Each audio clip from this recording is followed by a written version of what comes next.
Oh, my chakra, the amethyst has fallen off my meridian. Hiya, I'm Dom. And I'm Misha.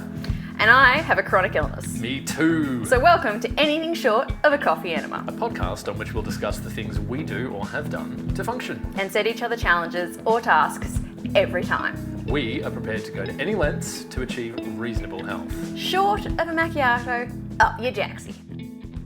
Hello everyone, how are we doing? Hello. What are we up to today, Dom? Well, today I'm going to chat about probiotics, as you challenged me to. I challenged you to do something that really I would find quite distasteful, quite literally, which is do a shot of apple cider vinegar every morning. You're going to be reviewing... What are you reviewing? Powerdot. There you go. And I'm going to be reading a book called The Four Agreements, which I think we might leave to the end. Personal Guide to Personal Freedom. Toltec Wisdom book. By Don Miguel Ruiz. Great name. Yeah. Fantastic name.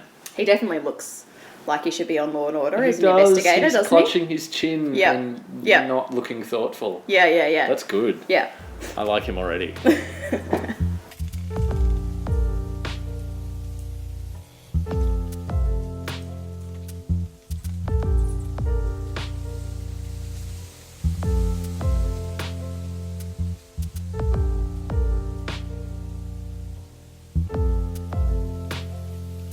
So, Mish, So, Dom, how'd drinking vinegar go for you? until I got the hang of how to do it in a slightly non-disgusting way, I have to say it wasn't that great. Love it. So to explain, the basic thought behind this is that as a part of your kind of daily health practice, you have somewhere between 30 and 50 mil, so, a shot more or less, Yep. of apple cider vinegar. Ideally, it's going to be raw, like unprocessed. With the mother, etc. With the mother, yeah. I Yeah. want to get to that because that upset me quite a bit. You got mummy issues? Well, I mean, I would have if my mummy was apple cider Apple vinegar. cider vinegar. That's for sure.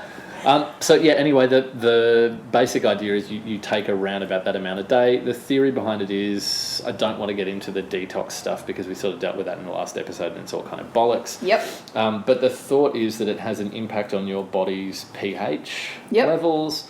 It's also quite rich in probiotics in and of itself It as a certainly is. substance.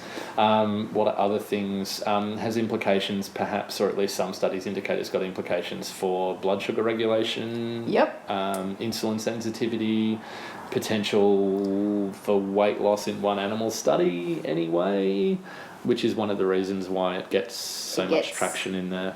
Probably the Instagram world. Yeah. So when you say it's good for body pH, do you want to expand on that for the I can do it in 2.5 people at home listening? Incredibly ignorant way. Excellent. Your body, just I love like ignorance. anything else, has a pH level that ranges from acidic to alkaline at each end, and I have no idea what the optimal amount is thought to be for a body. But I know with dogs it's very acidic and cats it's very acidic. We're not supposed to be quite as acidic. We're closer to neutral. Yeah.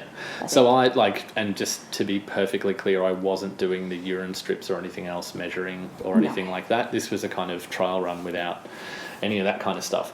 So I'd probably be quite good at that after all the tests I've had to go through. But it does take some practice. And if you don't need to, there's no point. No, indeed. Yeah, that's what I kind of figured. So at first I literally was just measuring out a very, very small amount in a glass and drinking it, and it's really confronted. Like, it's not gag hideous, but it's vinegar. It's strong and unpleasant. And I also found that it, especially at the point at which I was a little bit sick, it really can hurt your throat. But that's a good thing. That kind of pain I love. I don't know. And there's a thought that if you're doing it over a really long period of time, it can attack your tooth enamel. That's another thing. I was going to say, Perhaps I to be reckon it aware might of. actually be good for whitening your teeth, which of course is actually Possibly. probably just attacking your tooth enamel, to be honest. That's generally what most things that whiten your teeth are, taking a layer of enamel away off. those dirty layers of enamel on the top and leaves all you with those just tea bright, stains shiny and nerve diet endings. coke stains. So then eventually what I started doing was I would just mix it with like the water. Like I would put a couple of tablespoons in the first bottle of water. Because you're a pansy. That I drank during the day. Yeah, that's right, because Yep. I'm a pansy and because, I like the teeth that I have and I wouldn't mind keeping them. It was a 2-week challenge. I don't think you're going to become toothless I'm still, in 2 weeks. I'm still doing it on. Oh, are you? Yeah. Okay, cool. Yeah, so it's been a bit more than 2 weeks since we last recorded, guys. Yeah, this is we one both of those, got like colds and sick and things happen. So. Yeah, this is one of those that I've kind of half sort of stuck with. So, cool. What I would say is, it's once you start researching this online as well, you'll run into the whole, or do it in water, possibly with some kind of sweetener like honey or maple syrup. Stevia are often recommended. or whatever. Stevia, yeah, for sure. Or, if you just want to... Is there anything sweeter than stevia? It's that horrible sweetness. I don't think I've ever actually, other than possibly in soft drink, I don't know that I've ever actually had it. Oh, it's the pits. By itself. Right, so not stevia, people. It's maple syrup much sweeter, I think, than sugar. Like, say, a Murray River salt is a less salty salt than table salt. Yeah. There are different levels of sweetness and sugar and totally stuff. Gotcha. Yeah. So, if from the point of view of doing it, what I would say is it's not actually that expensive. Obviously, as with all health foody kind of things, there are some organic apple cider vinegars on the upper end which are as expensive champagne. Yes. And then there are the kind of just basic, seemingly fine, seemingly organic, seemingly unprocessed. I can't imagine there'd be that much difference between your general raw apple cider vinegar from the supermarket and one from, say, a farmer's market. I'm sure. I just can't see that on a molecular kind of level how they'd be that different. I can't either. You're probably realistically paying for like the wax seal with the embossed... I mean, everybody loves a wax seal. Whatever, yeah, on it. So, yeah, it's not expensive to start. Gross if you do it just as a kind of first thing. Yep. Definitely don't recommend it directly before your first coffee because that imparts to your first coffee an incredibly odd... I was going to say it'd probably taste. impart to my toilet a very quick delivery, I think. If I did that before a coffee, I reckon that'd race through me well, I'm going to leave that unsaid, actually. Did I notice that? No, I'm not aware of it having... Okay. Such a big effect in that way. But coffee doesn't give you that effect anyway, does it?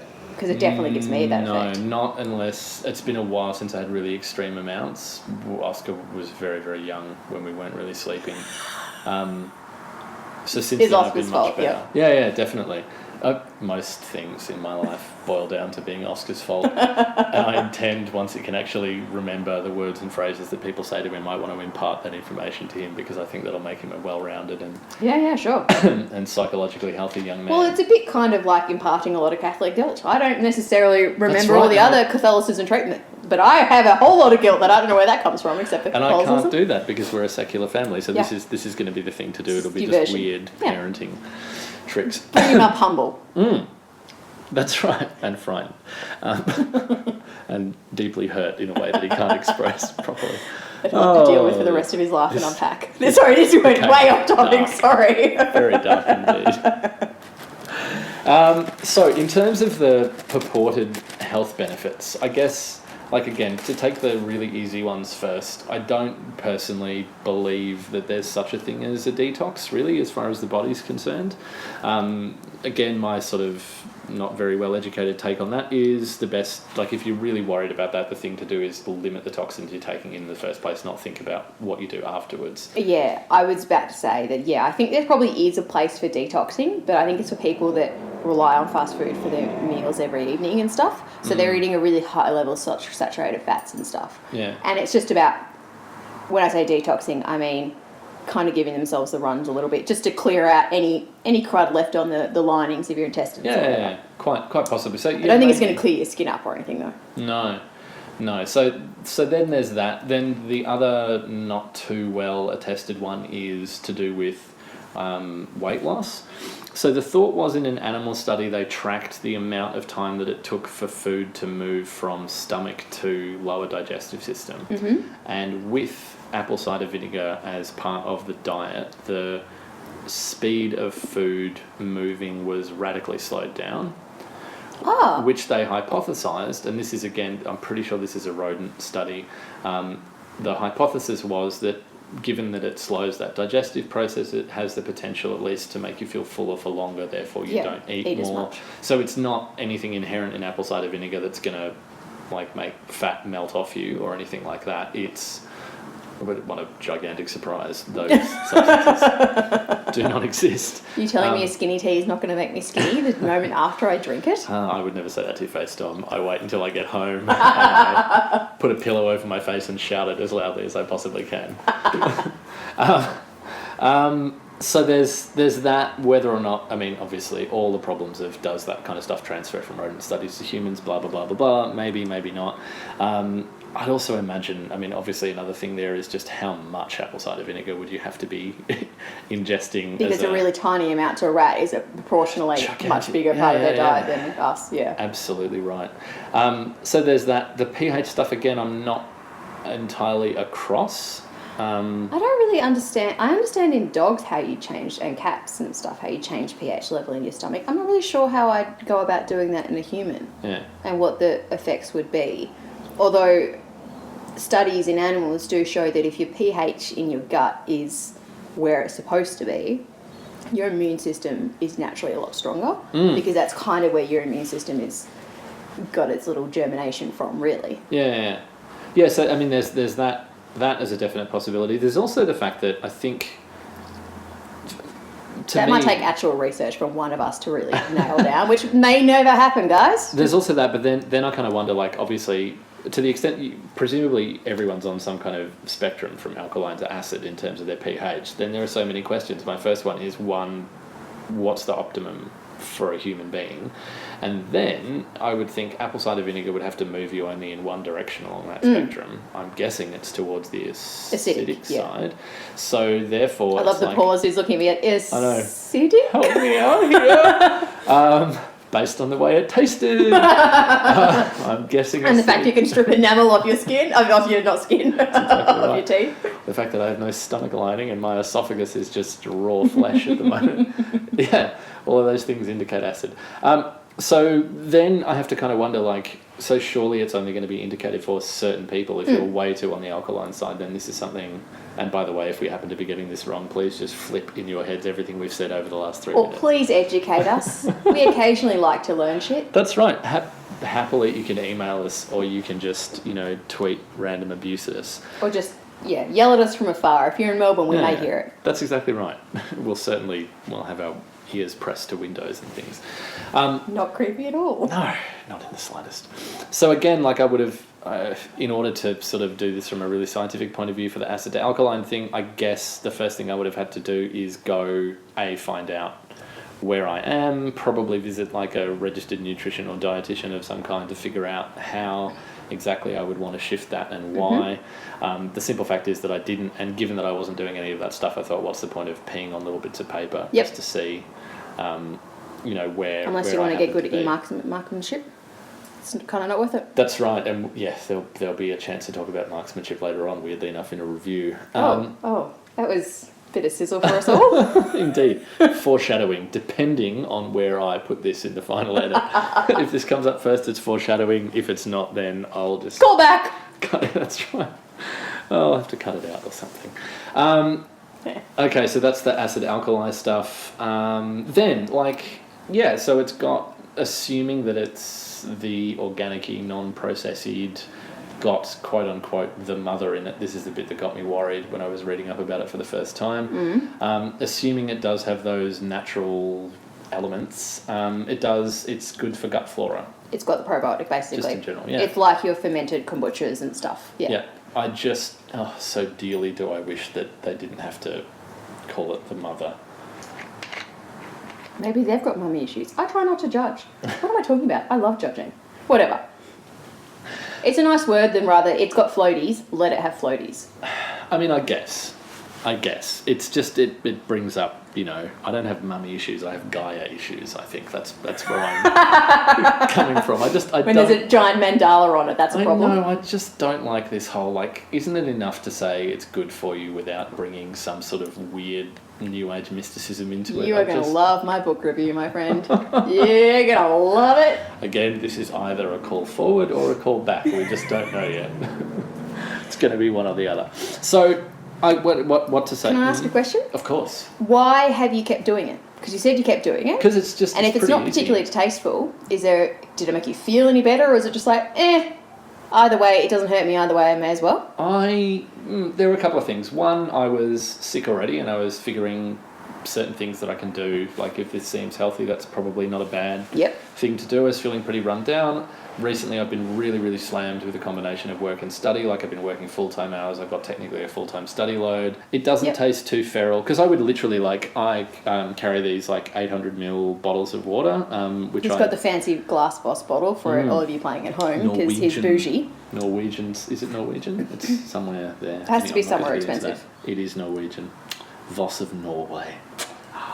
So you've got filtered water in there or normal water? Normal water. Yep, and you've got a bit of lemon juice? Usually, not right now. Now you've got your apple cider vinegar. So not so much lemon juice or lime juice just at the moment. It's been apple cider vinegar, dash of apple cider vinegar and salt. Yep. Is basically, and that as a combination I find is not too bad. And to be honest, a couple of tablespoonfuls in 800ml. It's not super, That's right, and that takes me, that's at the first 3 hours of the morning probably to get through that bottle of water. So it doesn't taste too feral, generally speaking healthy or thought to be quite healthy, not really expensive, not something like the charcoal where you have to go out of your way to put it into something. So from that point of view, really, really easy. And to be honest, again, comparing it to the charcoal, better supported by actual such science. Evidence as there is behind it. There still isn't heaps and heaps. Does come from slightly odd parts of the world. Japan and Iran, for some strange reason, appear to be the Japan doesn't surprise centers of. But I would have thought that rice wine vinegar. I thought mirin was their key. Vinegar thing. They quite like anything a lot of fermented things, not anything fermented. Not only do they look the same. I never said that, thank you very much. But, within the food culture, they like quite a lot of fermented things. So that doesn't entirely surprise me. Perhaps not as heavily as, say, Korean food, but no, you know what? They still ferment a lot of things because it's cold, so that's a great way to get through winter traditionally back in the old days. Yeah, I quite agree. Yeah. So, I mean, quite possibly. There's also, I think, Western science being Western science, there's perhaps, maybe it's, or I would guess it's harder to get off the ground. Yeah, unless a company is funding it, an apple cider vinegar company or something is funding it, And I don't know, organic farmers are out there funding labs. They don't have an apple cider vinegar co-op, you're trying to tell me? No, probably not. Oh, well. Not that I've heard. I haven't heard of, big apple cider in the way that I've heard of big pharma. That's all I'll say. I think we should try and spread it. There's a drought. It's all down to big apple cider. Unite. You have nothing to lose but your chains. Yeah. So, I guess it's relatively easy, not too disgusting once you figure out proportions of how much you're going to put into your actual water. And at the very worst, it's a good source of probiotics occasionally. Yeah.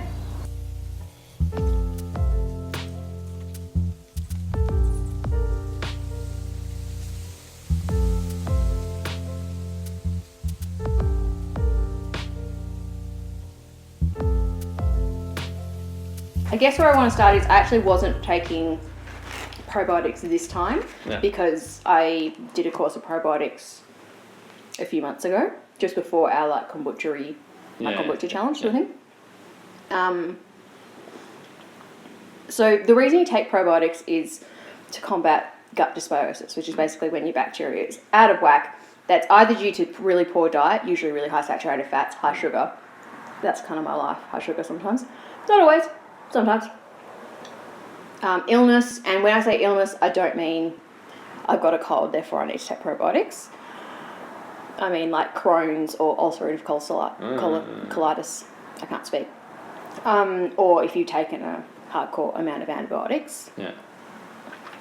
The important thing to realise is that usually if you're taking probiotics, I probably wouldn't necessarily just go get anything from your pharmacy. I mean, you could if you're taking market aisle or you could if you're taking short-term antibiotics or something, then just have those.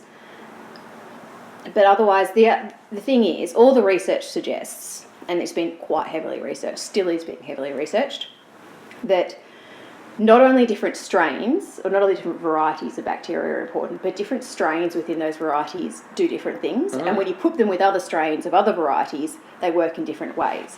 They're within the delivery method, they're very heavily, and they don't breed in your gut either.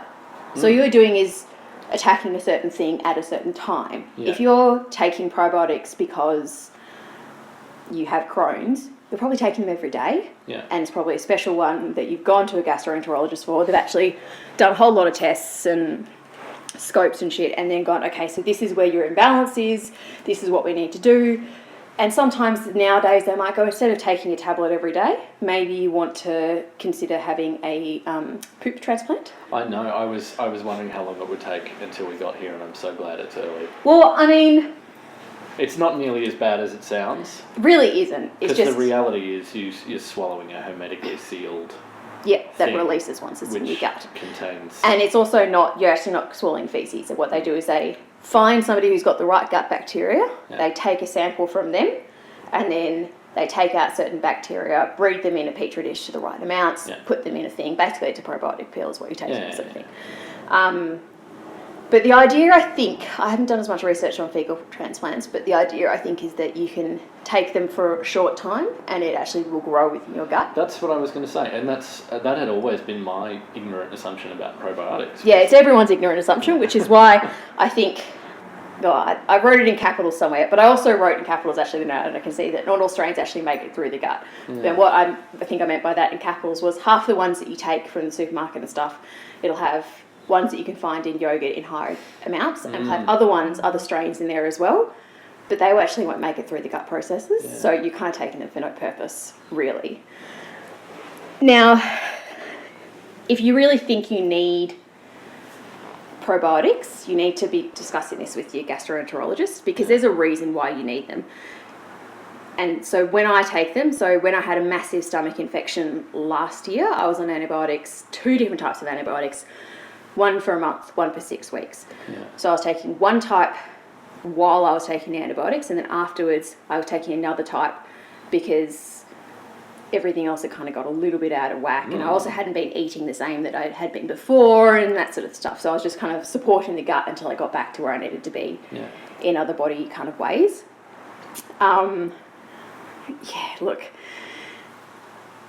it can be really expensive to do it that way, but that is probably the only way that's supported by evidence to actually assist what's coming out the other end, so to speak. It's not going to help. Probiotics aren't going to help if you've got gastric reflux or any of those sorts of issues. They're just not going to actually help that at all. Yeah. And that's what I think people take them for sometimes. But then I'm not really sure what people do, because I'm not people. I think the impression that I've got is that they're often, from a marketing point of view anyway, pushed as like anti-bloating, not going to do slightly improved digestion, maybe increased energy. It's not going to increase energy. It's not necessarily going to stop bloating unless you're taking them for a specific, because you've got bloating associated with an antibiotic or something, then it might help. It may not as well. But, a lot of people that have had surgery will often, and then are on antibiotics afterwards, will often take probiotics. But what the bloating and gas and nausea is often from is actually from the anaesthetic. And it's not going to, probiotics are going to do fuck all for that. Don't waste your money, basically. If you are going to go and get a probiotic from a store, make it a really broad spectrum with lots of different varieties, because even though not all of them will get through your gut, at least a couple of them might, and they're not just. There's a higher chance that you're getting the kind that's going to be helpful to you. For you, But if your diet is good, if you're not on a decent, really long dose of pretty hardcore antibiotics or IV antibiotics or whatever, if you're immune compromised, actually never take probiotics. It's really bad for you. Can only do, if you're immune compromised, and that means it's properly immune compromised, chemo or anything, don't take them. Really bad. Can make you really ill. Go see a gastroenterologist, and they will go, no. We'll give you other things. We'll give you prebiotics, which is a lot of fibre foods and stuff. But we won't give you probiotics. Yeah, right. Yeah. Coming back to what they're generically advertised to help with, it strikes me that maybe some of those things, you know, no bloating, better energy, better digestion, are such wobbly concepts. It's not a wobbly concept, and it's coming from a place where a lot of the research done around probiotics is done around people with clinically diagnosed IBS or those sort of issues. And that research is actually telling us that what they think is causing those issues is actually a wrong immune response to certain bacteria within the gut. So using probiotics can target and put those right bacteria back. You'd have to take them every day, but they put the right bacteria back so that your gut flora is not going. You can't change the immune response, but you can replace what's being attacked by your own system. So in that case, it will probably work really well for you. See your gastroenterologist. And that's where I think they're taking from those studies, that information, really great research, and they're kind of drawing a really long bow to everyday people. No, I quite get that. What I meant perhaps was the sort that, like a generic probiotic that you get from, say, a chemist, which would be attached to those kind of claims. Those claims are sort of wobbly enough on the edges that the average person, if your digestion's not shithouse, if you're not blowing up like a balloon after every meal, and if you're maybe feeling a little bit tired and run down, you're vulnerable perhaps to the suggestion that, these kind of things could be helpful, and those claims are, as I sort of hinted, wobbly enough that you might be convinced it's doing something even though. And you know what? If you're taking them and you think they work and there's that psychosomatic element that's working for you, fucking take them. They're not that expensive. They're not going to do you any ill harm unless you're immune compromised and stuff, but it's really not going to hurt you in any way. It's just kind of pooping money a little bit. Not in a fun, I get to keep the money way either. Pointless but not harmful. There are some really interesting studies that show that breastfeeding mothers taking probiotics, just a general over-the-counter probiotic, actually improves the immune system. They're going to continue back in. They're longitudinal studies that haven't finished, but they're halfway through sort of thing. Actually improves the immune system, reduces allergies, asthma, etc. in the child. Which is really interesting. I don't know how. I assume they didn't. The studies that I saw didn't describe what the gut flora of the mothers were pre-taking the probiotics. But that's a really interesting. And I certainly, if you're thinking about having children and you're a woman and you're going to breastfeed, go off and have a look at that research because it's quite interesting. Because then, I mean, ambushy sort of question, but then. Maybe I don't want to ask it directly of you, but... no, go away. Go away. Go ahead. Sorry, I was thinking about children. Both, Misha, I don't really mind. I just wonder whether, because my understanding is that those sorts of, improvement of immune system, lower chance of asthma, lower chance of allergies is associated with breastfed children anyway. Yes. I wonder how they distinguish between, presumably they have a control. As I said, they're only halfway through a longitudinal study than the ones I saw, so I think we'll probably know in 10 to 15 years. No worries. Watch this space, people. In the inevitable event that we're still doing this podcast in a decade, and we remember to come back to this topic. Of course we'll remember to come back to this topic, Dom. We'll put a pin in it. We will not forget. So organised are we, and so frequently do we return to topics that we've tackled before. It's absolutely inevitable to brush this one up.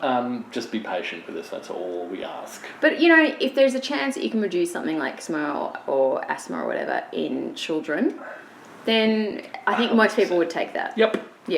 I mean, it's a fairly small chance, but, you do everything you can, I guess. There's a gigantic industry built precisely on this, and everything that you buy for a child... I hadn't noticed. Everything you buy for a child markets itself on the basis that it's going to improve something about their life, and why not take the chance?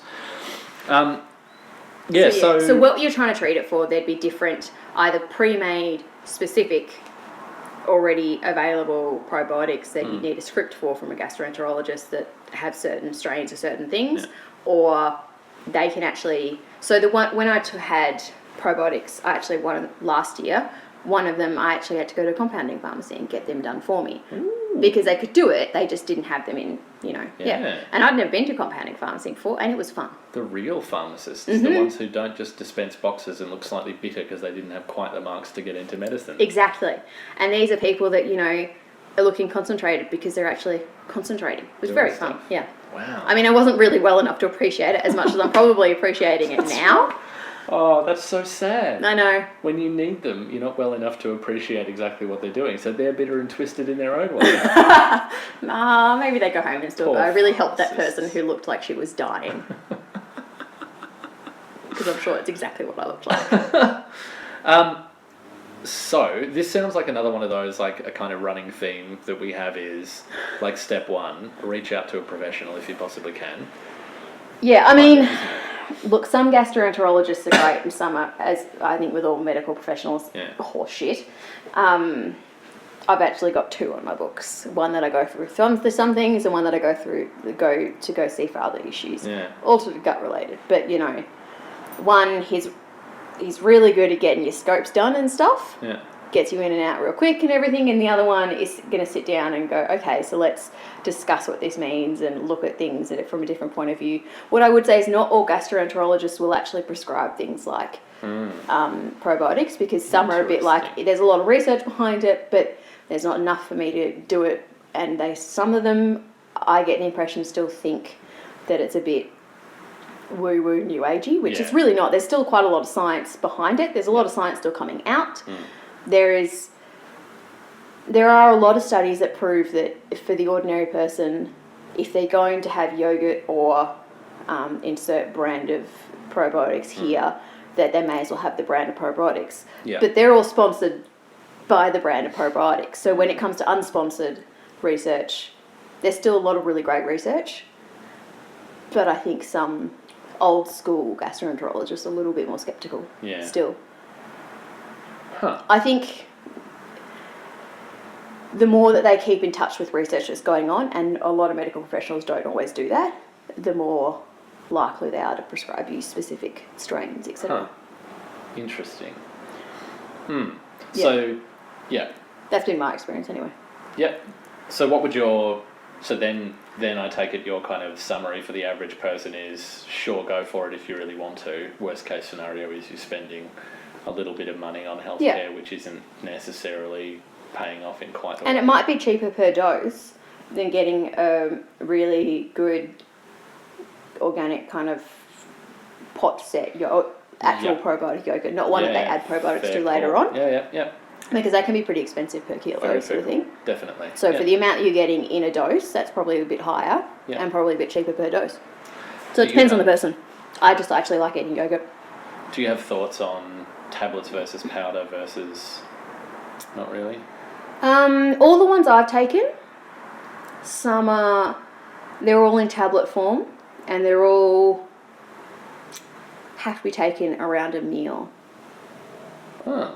Because they're all need to medically prescribed, and they'll need the other food there to kind of disintegrate the outside kind of thing. And the bits inside have coatings, I think, anyway. Huh. Yeah. But then I've only taken a couple of hardcore varieties like that. I haven't taken all of them, obviously. Yeah. Yeah. So they don't look... I've taken ones over the counter as well. I didn't notice a difference with them necessarily. And they're just a powder in a tablet. Yeah. Yeah, I don't know.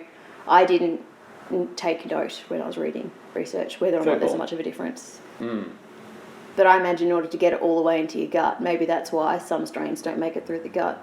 They need to be protected to a certain point within the digestive system. That's right. That makes a lot of sense. Well, it's because I'm intelligent. It's not because I've researched anything. It's just because I'm a naturally intelligent human being.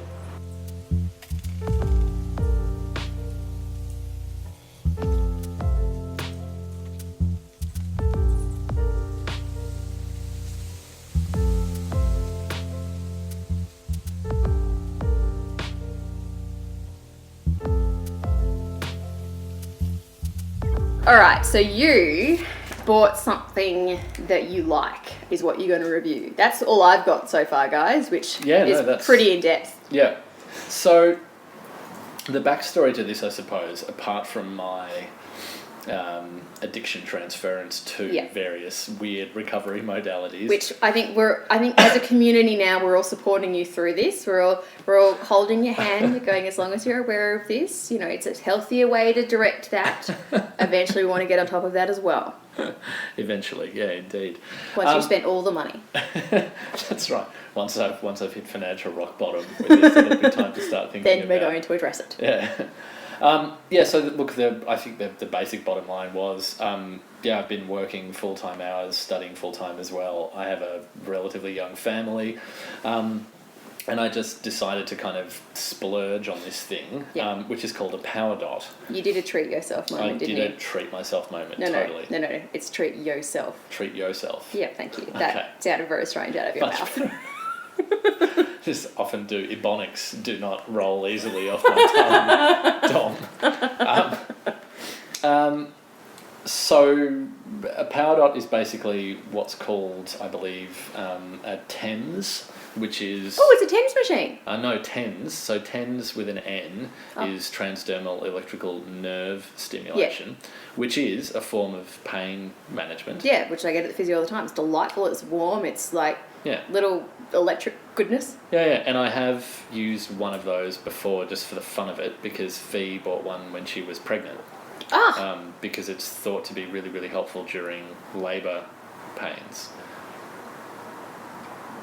I mean, I don't ever plan on going through those personally.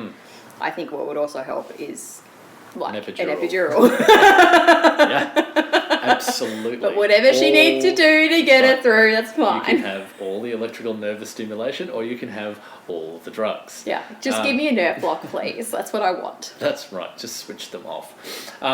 So TEMS with an M, though, is transdermal electrical muscular stimulation. So I have no idea how precisely the machine itself creates a difference between those. Dom has a finger up. She's about to explain. Because I'm just going to let you know what that sounds like you're doing. It sounds like, when... If you watch terrible, terrible teen American movies, there's some boy inevitably who's actually like 35, who has a top off, who's very ripped, and he starts like lifting his nipples in like sync and in rhythm and song. It's called peck popping. Oh, it's got a name and I like it. Anyway, it sounds like you've got a machine that's kind of doing that for you. Sort of, yeah. Basically, I look like I'm milking. Anyway, never mind. Sorry. I'm not going to fill in the bike there. You're all adults with good imaginations. Go to it with a will. So basically, this device is 3 pads with a sticky surface on one side. One of them is rectangular, about say 7 or 8 centimeters long, 3 centimeters wide, and the other 2 that you have are circles around about 3-4 centimeters across. Diameter, I believe that is, not radius. So these... Sounds a bit like a giant phallus, to be honest. No, 2 circles and then a long... You could stick them to your body in order to make a cock and balls, I suppose, if you were so inclined. Who wouldn't do that at least once? Come on. I haven't yet, but I have new plans for making But suddenly I've scrapped my dinner plans. That's right. So you connect to these with a system of wires, a small little kind of pod-like thing. It's probably just a couple of centimeters across. It's really quite small. It's got a rechargeable battery in it, and then the whole thing runs off an app on your phone. It's Bluetooth powered. So then the app itself is free. The hardware is very much not, but we'll get to that. And then this app can run a whole series of different programs, and you can entirely control the amount of current or the intensity of what's happening with a little plus and minus thing on your phone. Yep. So it's got, for example, settings for massage, which is about 20 minutes. That's primarily what I use it for. Sounds fabulous to me. It's actually really, really good. Do you just... Like when you're going into a big study session or a writing session, just chuck it on and be like, I'm being massaged and I'm like studying. This is like goals. You can't do it at the same time, I wouldn't think, or it would be really distracting, and that's one of the demerits that we'll sort of get to. This is something for me. It's like I will tend to, if I'm not going to do a bit of foam rolling, or I'm not going to lie on the spiky applicator of pain, or I'm not going to do something else, then I'll do this instead, as a before bed, before mindfulness thing. So the app itself gives you quite specific instructions about where to place these pads on your body, depending on what you want to work on. Yep, which area you want to target. All the ones that it instructs you to do, you can actually reach yourself with a little bit of struggling and sometimes a mirror. Yep. So you don't actually need the help of another person in order to do this. I don't know what the intensity goes up to. It starts at 0. I feel like you have not done this right. You haven't gone to the highest intensity. You haven't done a cock and balls on yourself. I feel like there's a lot of holes in this review, Misha. This is another one of these, when we come back and do the probiotics, once they've completed that longitudinal study in a decade and a half's time, we'll come back and we'll see if Misha ever got to 100. Because I've been to 56 and that's pretty fucking intense. Okay. Really quite intense. Okay. And what I've found sort of so far is, for me anyway, you get it to around about 30, even in the kind of, once you've done this a few times, 30, and for the first few seconds on 30, it's quite an intense, even relatively painful sensation. 30 feels a little bit like you brushed against an electric fence. Ooh. Almost. It's pretty intense. Okay. And as you keep on kind of cranking things up, as I do generally reasonably slowly, now I can get into the low 50s and it's sort of okay. Yep. But it's, pretty intense nevertheless. So basically, for the most part, I'm just using it as a kind of relaxation. I sit in a chair at work quite a bit right now. I don't get to move around a whole lot. So this is a nice kind of, it just makes those muscles fire over and over again in different kind of patterns, sometimes gently, sometimes quite intensely, and it just feels really really soothing. I imagine it's particularly good in your lower thoracic, where when you're tired and you're in front of a computer you can tend to break there. Slump, absolutely. Yeah. So it's really, and through the bottom of that deltoid muscle on your shoulder. Really nice on the lower back. I find it really nice on quads for some reason. That just seems to be quite soothing. Okay. So quite a bit of that. It's also got programs where it just, in order to presumably stimulate circulation, and there's a theory at least that it might also stimulate the circulation of various other kind of lymph and a couple of other fluids potentially. Okay. So you can run programs where it just tells you okay, for knee health, you put it in this particular way around the knee. And it's going to target various things within the knee. Yeah, and it doesn't, that really doesn't feel like a massage. It doesn't feel like your muscles are doing particularly much, but I've been conscious the couple of times I've done that the joint itself feels quite warm and feels quite mobile afterwards. Not something that the hyper-flexible amongst us necessarily immediately need. Yeah, but mobility not my problem. No.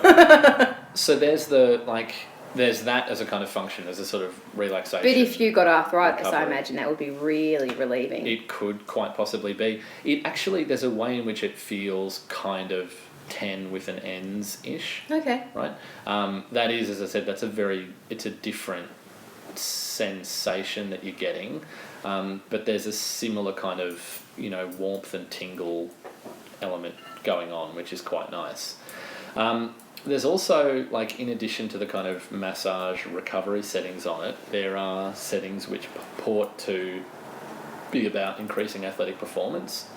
So these, I made a face, guys, for those of you playing at home. So I haven't tried this yet. I've heard people being interviewed who absolutely swear by this. How on earth is that, except for just increasing circulation, actually going to help? Because it stimulates your muscles to contract, and it can make them contract in ways that you can't do without putting yourself under enormous amounts of load. Okay. So say, for example, there have been studies done on, say, powerlifters. So powerlifters do exactly 3 things, basically. They put barbells on their backs, squat down and stand up. Yeah. They do bench press, and they do deadlift, which is just picking up a barbell off the floor, generally with a straight back. Yeah. So 3 strength intensive, power output intensive exercises, which are really highly correlated with, quite simply, the output of wattage or power you can get from muscles. Yeah. And in studies they've run on not particularly well trained populations, but with these exercises, there are non-trivial increases in amount of weight that people can lift after using this. So is it just about being able to target a certain little bit of muscle that you can't, it's hard for you to target, and just do its own little mini weights version of training? I wouldn't be at all surprised. There's also, I hear people talking about everyone's got an enormous amount of strength potential or power potential in their musculature, which you only gradually over time... I don't think I have that much of an enormous amount, but okay, sure. But which you only gradually over time learn to recruit. So in other words, like I'm sure... Learn to recruit. Nice phrasing. And they I liked it. Yeah, but they use that word. It's about recruiting muscle fibres that wouldn't normally be. Like I bet you even probably would have noticed, like, starting off horse riding, I'm sure you couldn't do it without discomfort and muscle fatigue for very long initially. Wrong thing to ask. I've been horse riding since I was a baby. But, okay, so at work I lift a lot of 20 kilo bags of dog food. Yeah. And certainly if I've been on holiday for 6 months, the first couple of bags are much heavier than they usually are. Yeah, okay. Yeah. So there's something like that, yeah. They're still 20 kilos, but they were much heavier 20 kilos. No. I totally get you. Yeah. So, and these, like, again, I've yet to try one of these programs, but my understanding is that it will induce a muscular contraction which is more intense and for a longer duration than you could. Like, if you think about, you're going to stretch your leg out and tense your quad really hard, you're going to sort of lose interest and stop after a little while. This thing just keeps going. So it's kind of like enforced, targeted interval training or something almost. Kind of. Yeah. Which is quite cool, actually. Yeah. So and the lazy side of me finds that very appealing, I've got to say. You can do exercise, interval training even, whilst watching Midsummer Murders. Yeah. Well, if you don't mind it sort of wobbling in front of your eyes, because this thing can make you move around quite a bit. So the good stuff about it is it works better than I kind of expected it to be perfectly honest. It's more soothing than I kind of expected it to. It feels like the sensation you get certainly afterwards is as if you've had a gentle, not remedial massage. Yeah. That's for sure, which is really, really nice. The really easy to set up, I have to say. Yeah. Like, app works really, really well, connectivity really, really good, all that kind of stuff's great. I mean, you're saying that and I'm sitting here thinking I probably couldn't work it. Yeah, sure. I totally bet you'd be able to. I'm positive. Okay, so simple. So simple. Anyway, demerits. First, cost.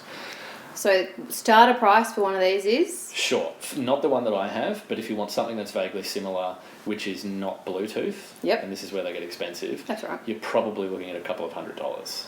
Okay. Probably. This particular one that I have, I got it on sale, which you can do usually around about twice a year for just over $500. Yep. So not insane. But if it's something you're going to be using every day, and if it's something like if it is something like you have arthritis in a specific joint that you want to target every day, then it's going to be less effort and you're going to get a lot out of it than compared to like putting a heat pack on and managing to try and find a way to strap a heat pack to that specific joint. Possibly. What I sort of wonder is if you're the kind of person who has the kind of pain which is remediated by gentle massage, say, and you're going really frequently to get that done, I reckon it might really be worth the money. Massage is not cheap.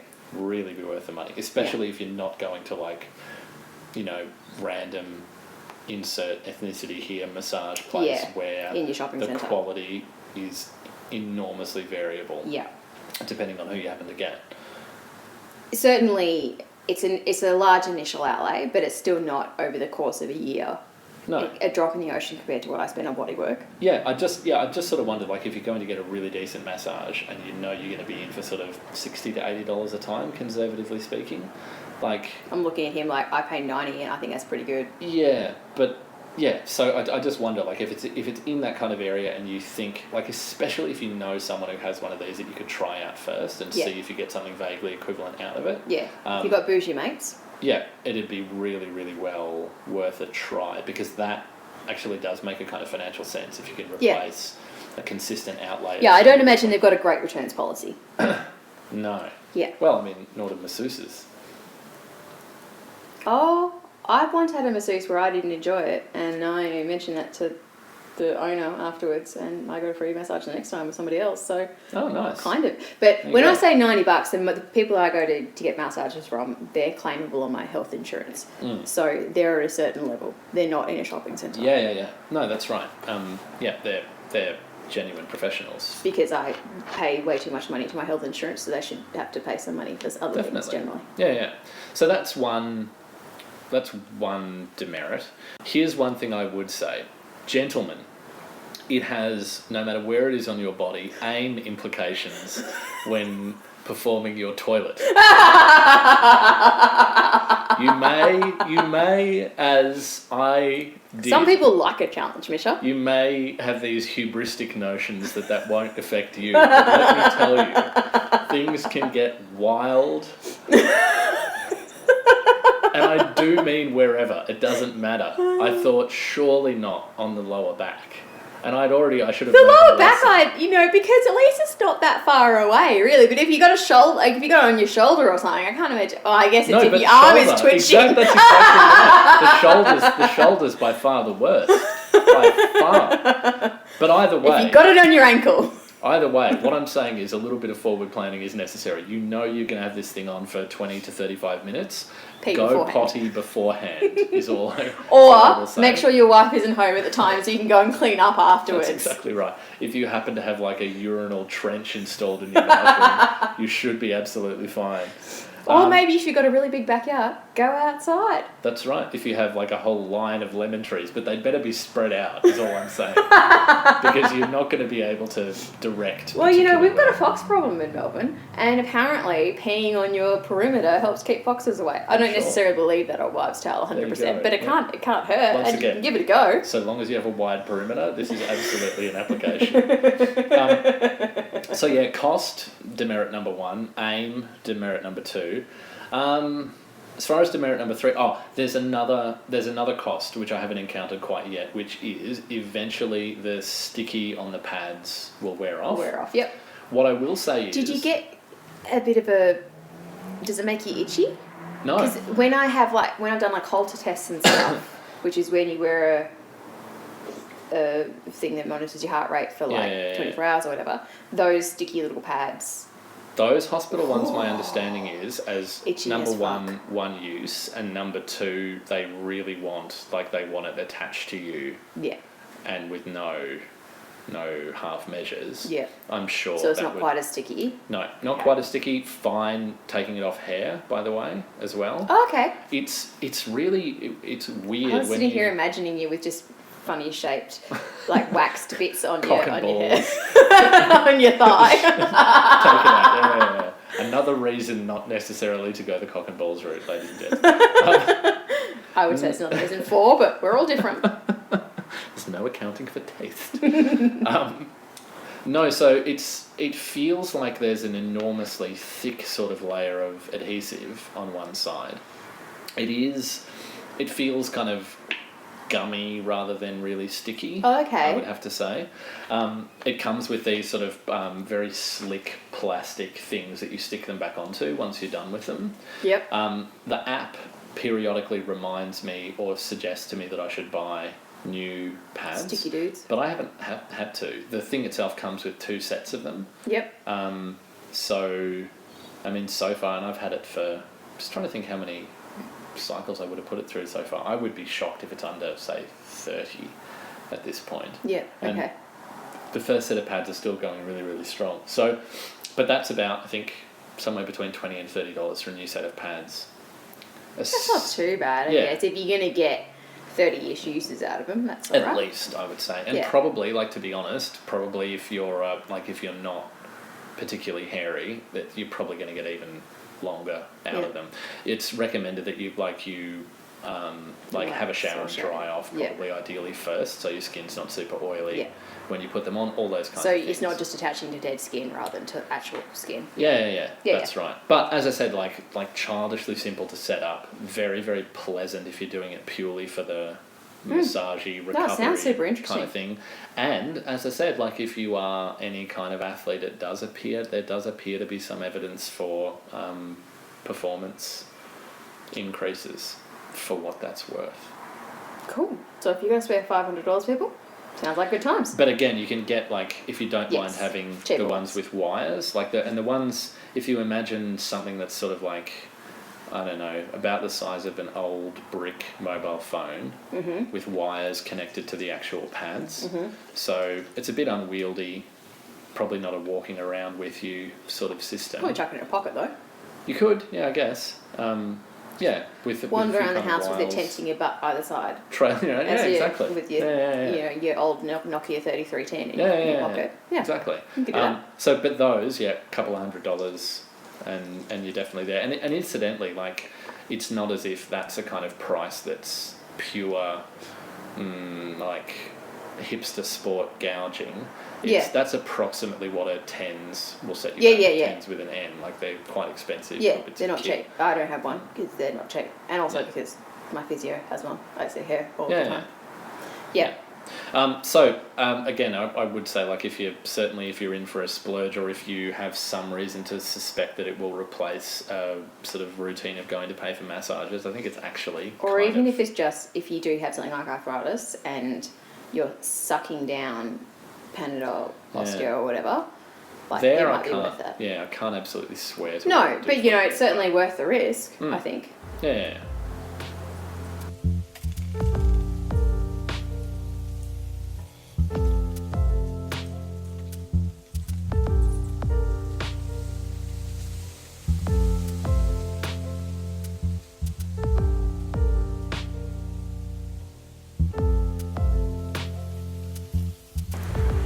Are we excited, Misha? I'm hugely excited. So this is story time with Don. This is story time. Are you going to begin with the reading, or are we going to talk about?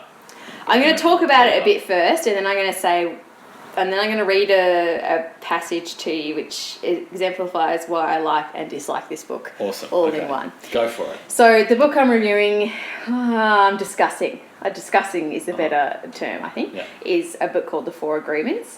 Now, where I do yoga, in their toilet, which I spend a large amount of time in, obviously, is a little A4 printed piece of paper with the four agreements, which I will read to you because I can't remember off the top of my head sometimes. First one is be impeccable with your word. The second one is don't take anything personally. The third one is don't make assumptions. And the fourth one is always do your best. And they're just, I think they're actually quite nice little things to keep in mind as you go about the world and try not to be a dick. Basically. Be impeccable with your words sounds like the toughest one out of those four, to be honest. It is honestly the one I struggle with. I got to be honest. Examples like don't be a dick is probably one of them. Yeah.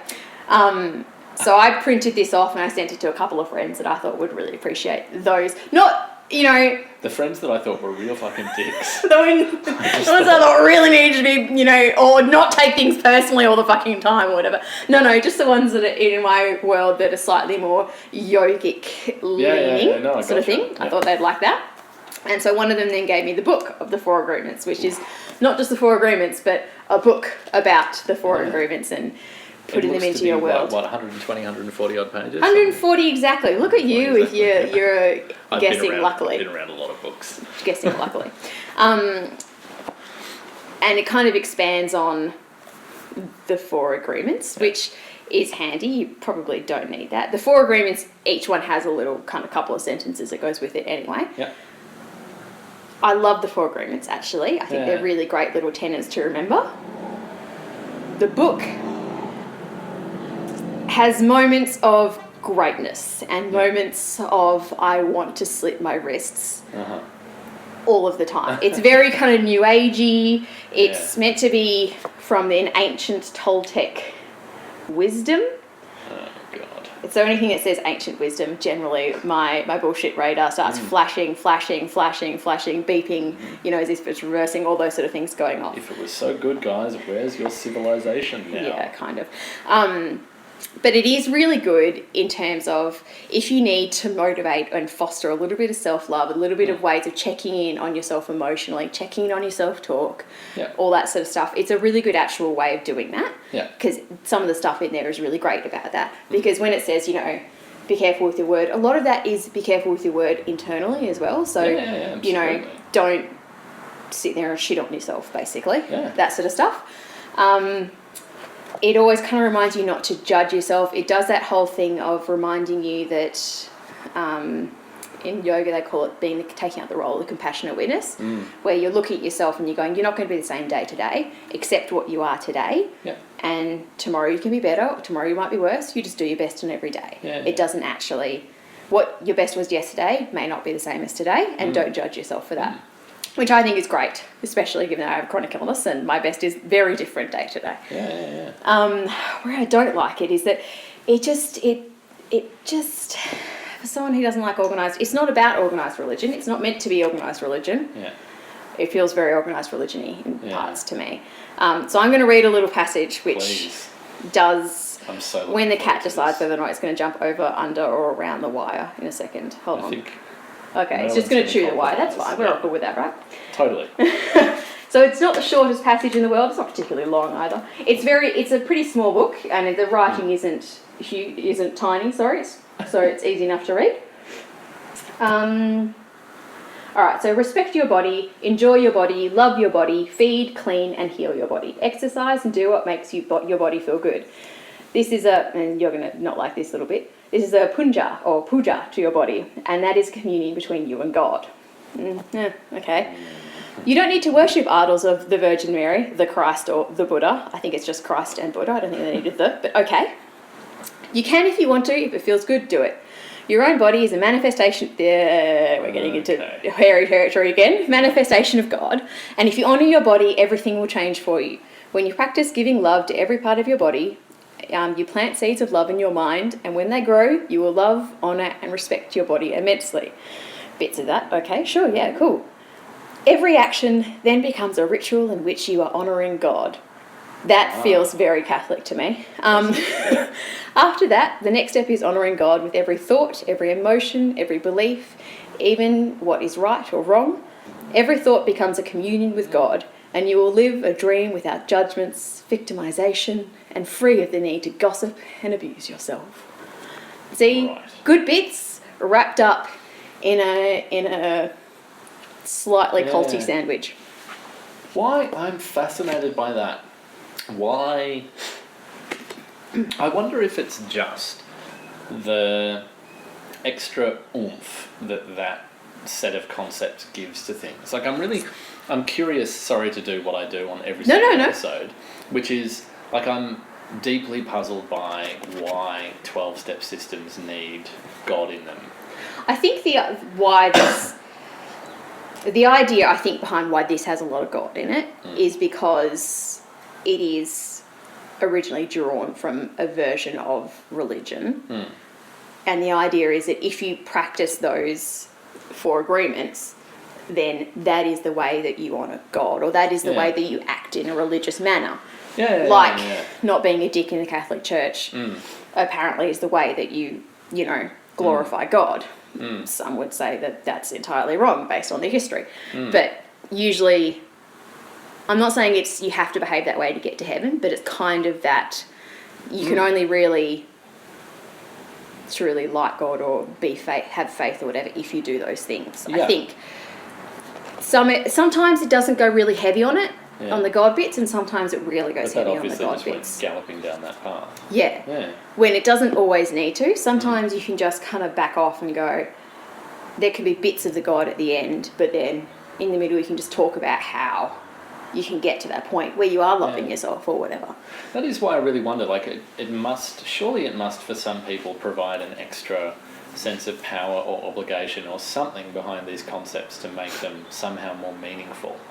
Like, there's got to, because I just can't myself otherwise imagine why it would be necessary. Because for me, and again, this is just the way that I view the world, there's nothing about those 4 agreements requires anything other than reflecting on them a little bit and thinking, well, were I to take that really seriously, were I to act in line with those ideas all the time, it seems intuitively there's every probability that I and people around me would be happier. Yes, and I think what you're trying to say is you shouldn't need to have God-infused ways to try to do a bit of introspection, do a bit of that sort of stuff. I think a lot of people find that introspection, changing their behaviour, growing as a person in a good direction or whatever, quite a confronting thing. So maybe for some people, they need, the stick of hell and the carrot of heaven to get them to do that. I think if you're not a dick, eventually in your life you get to a point where you do that. Sometimes for a lot of people it takes a trauma or a death or something to get them to do a bit of introspection, but I think everybody can do with a bit of introspection. Yeah. So, sorry, what are they again? The first one is be impeccable in your word at all Be times. impeccable with your word. I can read the little blurby bits underneath. Oh, do you want me to do that? yeah, All right, okay, more story time with Dom. Be impeccable with your word. Speak with integrity. Say only what you mean. Avoid using the word to speak against yourself or to gossip about others. Use the power of your word in the direction of truth and love. The second is don't take anything personally. Nothing others do is because of you. What others say and do is projection of their own reality, their own dream. When you're immune to the opinions and actions of others, you won't be the victim of needless suffering. I do kind of agree with that one. Don't make assumptions. Find the courage to ask questions and to express what you really want. Communicate with others as clearly as you can to avoid misunderstandings, sadness, and drama. With just this one agreement, you'll completely transform your life. And always do your best. Your best is going to change from moment to moment. It will be different from when you're healthy as opposed to sick. Under any circumstance, simply do your best and you'll avoid self-judgment, self-abuse, and regret. So yeah, there's only... Yeah.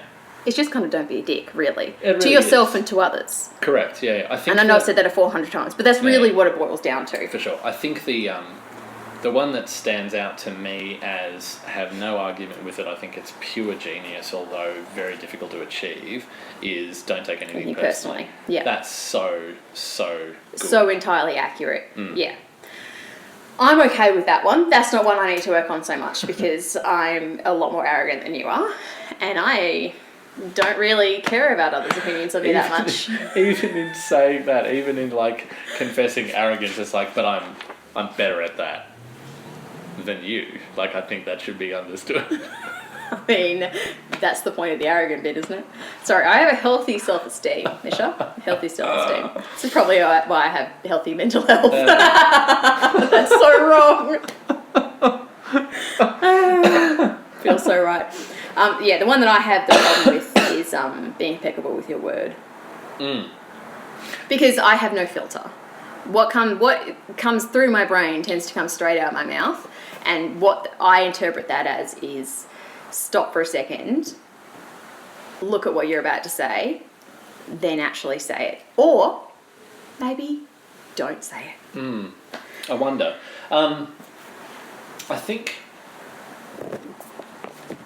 Yeah, that's interesting because I read that one much more as a sort of fairly radical either honesty or shut up approach rather than anything else. The bit where I have a little teensy weensy bit of an issue is the prescription against gossip, which I've heard in a lot of different contexts.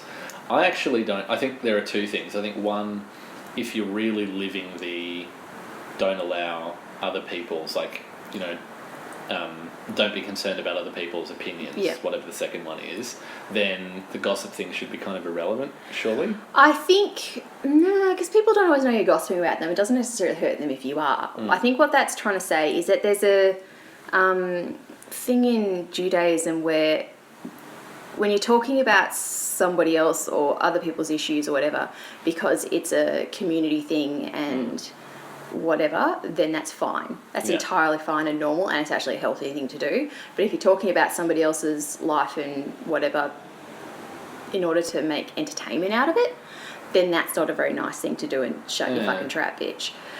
Perhaps they don't put that ending on it. And I think that's kind of where that is.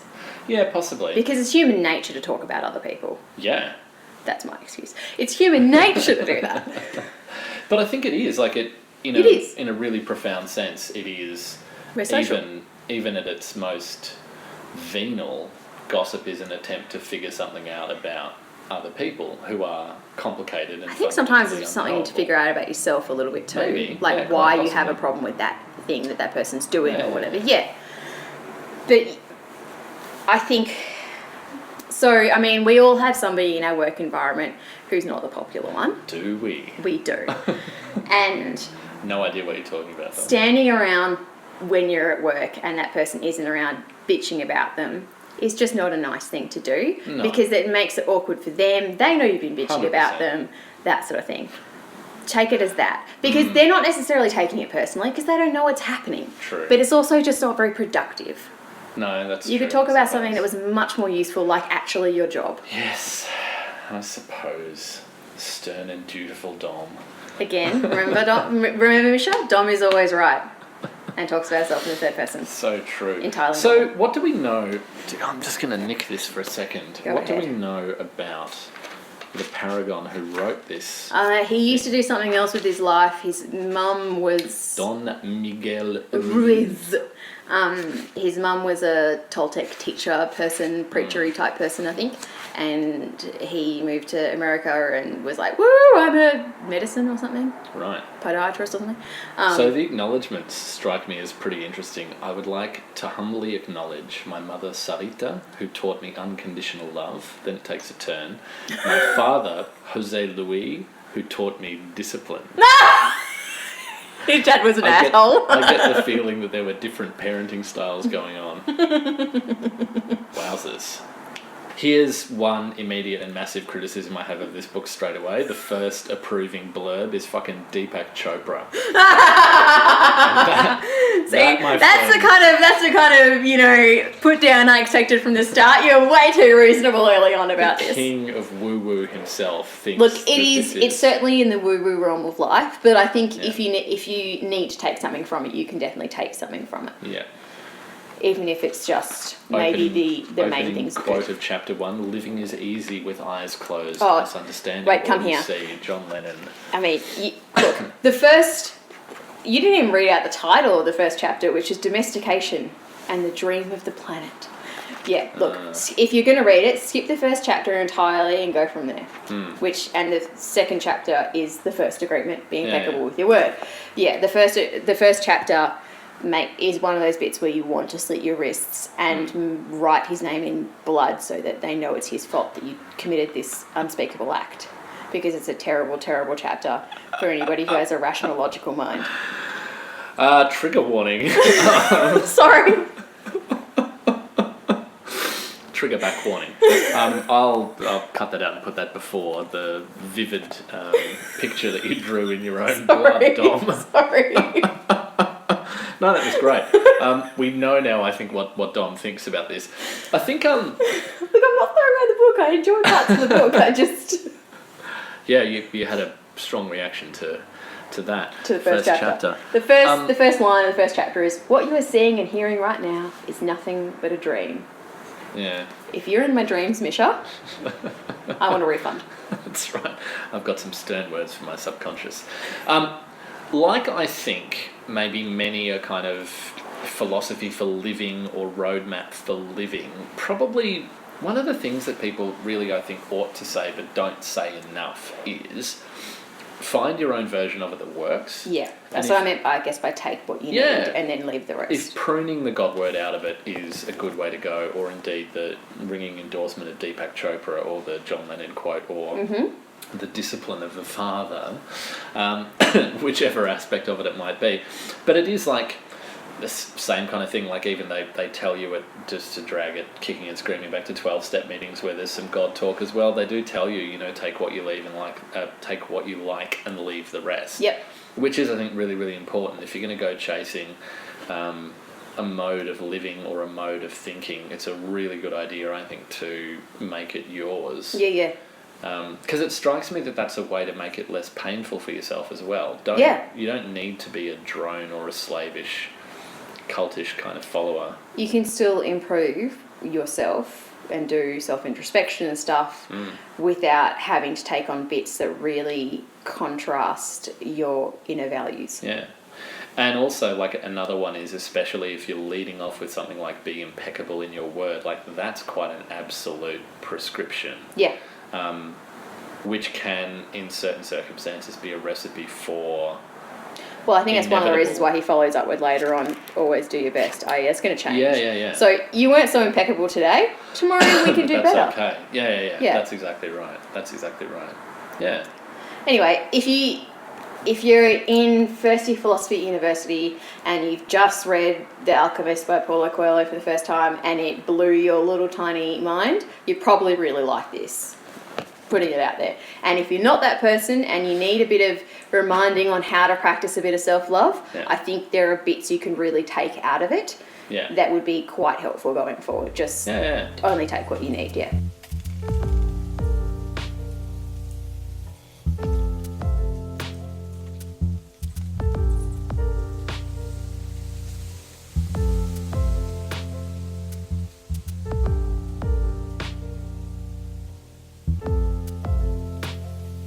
we have survived probiotics and we've survived apple cider vinegar. I say we, collectively, we have. Yeah. The collective we, the royal we. The royal we, indeed. And next... What do you challenge me to? Well, I think... I suspect we're going to have a slightly dietarily themed episode next time around. Yes. So you're going to do intermittent fasting. Sounds like fun. And because that would also mean intermittent feasting, and I like that. Indeed. That's a good idea. That's the side of it. I'm going to challenge you. That's probably how they should market it. It's not intermittent fasting. I think it's probably doing okay marketing itself as intermittent fasting, to be honest. I'm going to challenge you to do a ketogenic diet, and basically I just want to see lots of beautiful photos of food on Instagram to make me hungry. Sure. I think that's the important thing, yeah? And I think that's what I take out of ketogenic diets. It appears to be an absolute essential. Like, I don't think you can actually run that diet without. It's probably part of the prescription.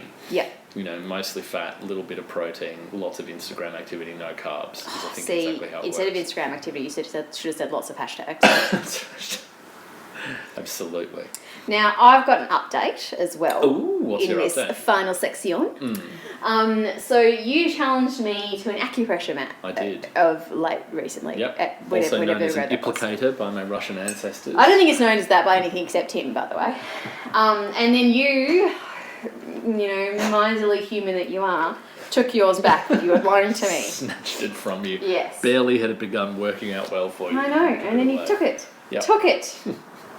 So I went like a day or two and I was like, I miss it. So I went online and I bought myself one. So I bought myself a Shakti mat, which is the most commonly available. It seems to be very similar, except it came with a foam insert cushion, which I have since removed because that makes getting onto it difficult sometimes. Yeah. Probably easier, though, if you are just starting out the standing on it thing, which I'd already done. That might make it easy to stand on with the foam in it. Yeah. Haven't actually tried standing on with the foam in it. Now I'm saying this and I'm going to give that a go. Yeah.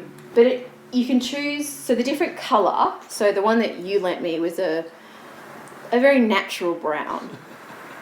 Baby blue brown. That's natural the kindest thing you've said about it. Probably is actually. Look, it's a shitty tea towel. And this one is not a tea towel, but a nice organic cotton. Mm-hmm. Yes, it is organic cotton. It's delightful. And it has no child labour, it says on my little thing on there. So, children did not die in the making of this. Mine definitely did not have that. So not only is it made out of a shitty tea towel, but it's also children died. You're responsible for the death of children, Misha. I'm only annoyed because you took it from me. But the different colour mat it is denotes a different kind of strength of your pressure, I guess. So there's the generic one, which is 2 or 3 colours. Yeah. Then there's the soft one, which is still spiky, but just not quite as spiky. Yeah. They don't recommend that for people starting out or anything. They just say, look, if you're an elderly person or a very young person with very fragile skin, maybe if you're going through chemo or something, and you've got very fragile skin, then go with that one. Yeah. And then they've also got one that's a step up as well, which I haven't gone yet. I just got your generic one. But the step up I thought I'd put out there for the world to know about because that might be fun. And Misha has the glint in his eye and I'm thinking I'm feeding the addiction here, people. Definitely. Could I just ask, if I may, approximately how much did that one cost? I think it was about $60. Yeah, that was about what mine was. I think that's about the going rate. At least I got a piece of foam. You didn't even get a piece of foam. I think my delivery was also really quick. Yeah. It was actually like 2-day delivery or something, which for Australia Post is fucking unheard of. Yeah. Mine came from the Ukraine, so it was not. So 6 months in the God donkey. knows how long it would take now. Yeah. It wouldn't. Ooh, topical and political warfare. Anyway, so I've been using that pretty much every night. I think actually, in comparison to the one you gave me, this is a little bit firmer. The spikes on the generic one are just a little bit spikier. It's hard to know without lying on it, of course. But I think it is a little bit firmer. You might be right, and I would also suspect that number of spikes per... Because these things are like... There's lots of little plastic circles, and each plastic circle has lots and lots of spikes on it, and I think yours might have a couple more spikes per circle. So I feel like I got better value for money than he did, guys. Interesting. That's awkward. I think he was just looking at it with, even though it was covered in cat hair, a slight too much level of desire in his eyes. That's right, there might well be. Yep. And I have an update also. So the update I'm going to do is on an app that I reviewed previously called Insight Timer. Yep. And nothing much about its functionality has changed. I don't want to say that. What I just wanted to give it a shout out and a congratulations for making the transition to something which has premium content on it in a way that I really respect. It actually makes you want to pay for it as well? No. Oh. No, not at all. Oh. Because here's what you get. So premium they might have content, done that wrong, business-wise model. Well, maybe, but what I mean is like the premium content option that you have is it can either be, you can pay month by month for something like $7, and I gather that's $7 US, or you can pay $51 for an entire 12-month subscription. Mm-hmm. What you get for that is actually not very much. Yep. You get content's downloadable, so you can keep it on your phone rather than streaming. Content is... That's what you said last time was the only difference, pretty much. Yeah, so the other things that I've since discovered when I had a look was the audio quality is higher. Okay. Which, to be honest... If you're using earphones, probably not that big a deal. Whoop-de-doo. Yeah. And I mean, I guess if you're really, really into your binaural beats, if you're really into your theta waves and you think that there's a massive difference, so definitely 320 kilobytes streaming versus 92 or whatever, then I guess maybe. If that something's really important to you, you're probably going to be happy to pay that kind of small for extra money. Yeah, and then the other thing you can do is rewind and also resume at a point you were at before.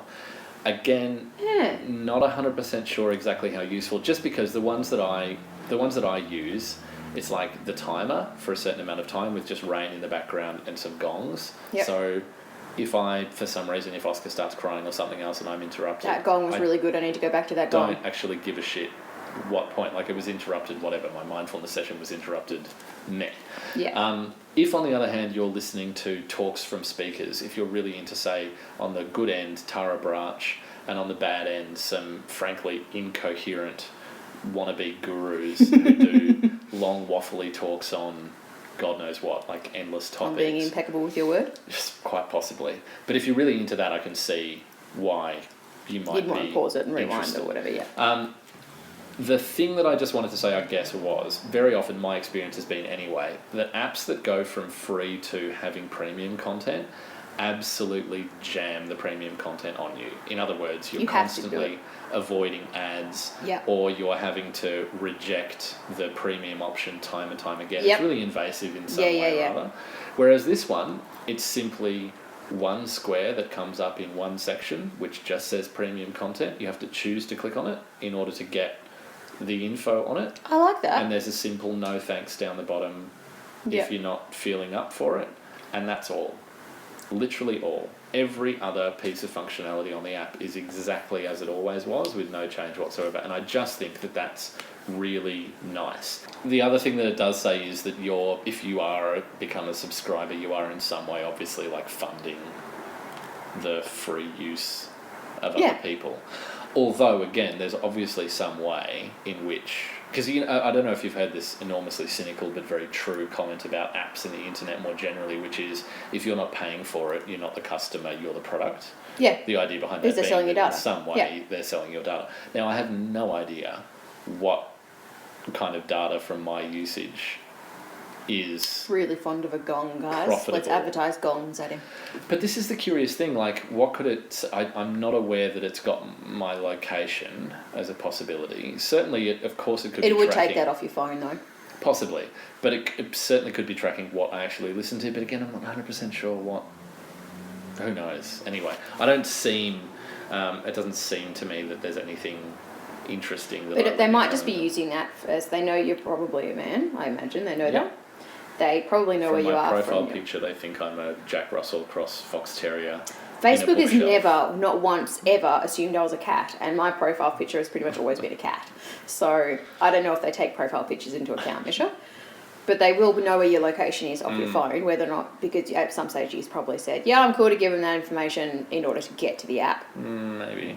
Even if you got your location turned off on your phone, they can still access that. That's not circumvented.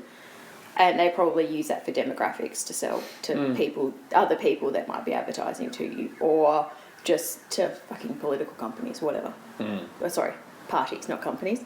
Possibly. Although, yeah, possibly. Although, anyway, just as my general kudos to them for for not being invasive bastards. Indeed. We've become Edwardian now. Yes. Dastardly deeds. That's right. They're dashed advertising. Dashed all. So I think that might be all. Actually, you texted me and said that you gave a podcast that I shouted out / reviewed recently. Oh yeah, I did. You said that you gave that a listen, and I did, yeah. So you were very effusive in your praise of Harry Potter and the Sacred Text. I never thought you'd actually listen to it, to be honest, Absolutely. because the word's sacred in it. Yeah. Well, I had to. I had a couple of drives to Ballarat. Straight from work on a Friday night. I spent some time with my parents while I was trying to clear an enormous backlog of study. You don't need to justify why you're in Ballarat. I'm just saying. I think actually everybody who travels there does should always justify. In fact, just for the sake of the record, lest awkward questions be asked about you. So anyway, no, I had these long drives, and I downloaded and sort of binge listened to quite a number. So I was really taken by a couple of features of it. I think, kind of like you, it was lovely the way they took a theme, and not just any kind of, not like a literary theme in terms of thinking about a chapter, but a sort of almost sociological theme. Yeah. Something to do like with friendship or those sort of, something about kind of living a good life. Humour. Yeah. I really enjoyed the generosity with which they read it, which is to say, you think they saw more in it than there was? Maybe, but just more like the point of... there are so many opportunities to just say, do you know what, I'm reading a piece of entertainment when I read Harry Potter. Yeah. The sort of generosity to take it very, very seriously, not so much as a piece of literature, but rather as a legitimate commentary on. Instead of going, this character did this because it's a book and they need to advance the plot, they go, this character could have done this because of this reason, or I'm disappointed that character did this because of this reason, or whatever. Yeah. Rather than looking at it just as a piece of fiction. Yeah, that's right. And what struck me right from the first episode was how sort of socially generous they were prepared to be with the Dursleys, just in the sense that let's take a family here who... There's moments when they're like that with Snape, and I'm not sure I can really stomach that bit of it, but I get why they're saying that stuff, and I get why they're being like that, and... Yeah. I know what you mean. I still can't quite put my finger on where they come from. Yeah, this is what he said in the text to me was, I gave that, podcast a listen. Really can't put my finger on, what kind of religious background they're both from or still are or something like that. Yeah. Which I don't think I could either. And that's actually something I kind of enjoyed. Yeah. No, definitely. The one area, maybe two areas where I have a slight complaint with it would be, number one, I've heard of that they use this technique all the time called Lectio Divina, and Lectio Divina just starts with randomly selecting one sentence. It's something that's been used since time immemorial in study of the Bible. It's basically, when you're in church and they look at a passage, that's kind of a long form Lectio Divina, basically. Yeah, but it begins with sort of the idea of randomly chosen and then looking at it on a number of levels. And I just, there's something about that just rubs me up the wrong way. They use every technique they used in that sort of section is always religious based. Yeah. And they do appropriate it, but it still does feel a little bit like you're trying to find God in a text. Yeah. And it is sacred reading, so that's not... surprising. Yeah, they kind of are. Yeah. That's right. But no, definitely worth a listen. Although, I mean, you really you just, if you don't have some sort of baseline fondness. No. This is not for people who've never read it or don't enjoy it.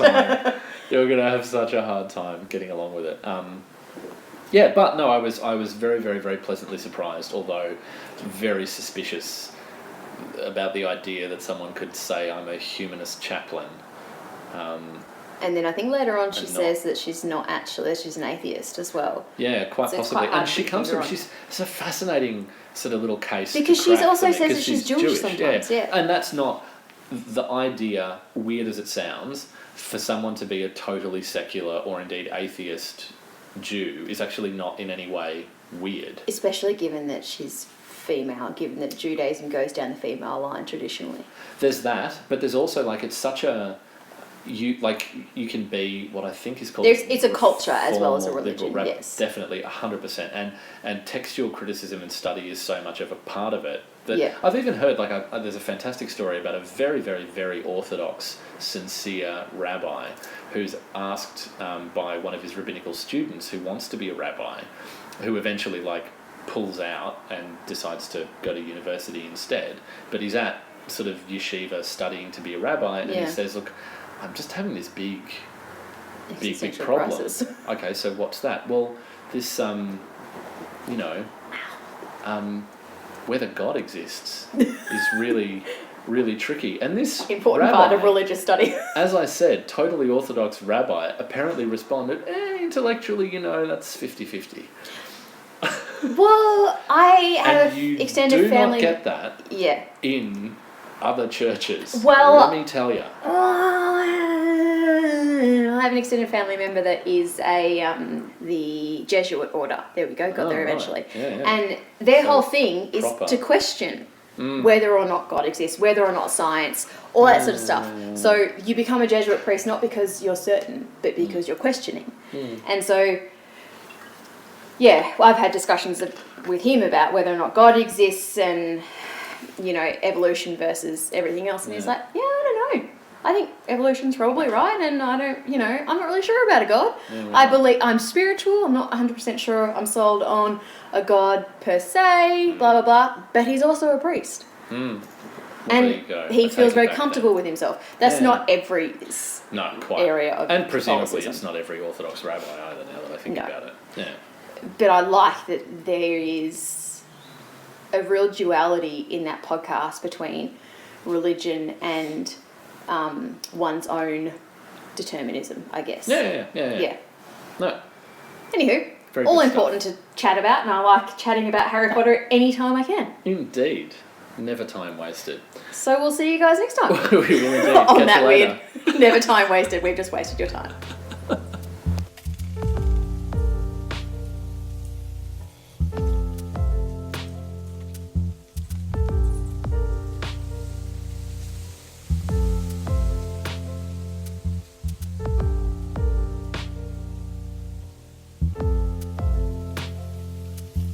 Thank you, dear listener, for listening. A few words in these litigious times before I tell you how you can get in touch. Anything short of a coffee enema is not intended to be and should not be used as a substitute for advice from medical and psychological professionals. If you want to get in touch with us, and we would love to hear from you, you can email us at anythingshortpod@gmail.com. We gratefully accept suggestions for future challenges and books and other products to review. Or you can heap upon us criticism and abuse. If you wish to heap abuse but find yourself short on time, we recommend Twitter and Instagram, where we go by @shortofapod. If you like what you've heard, on the other hand, leave us a rating and a review on iTunes.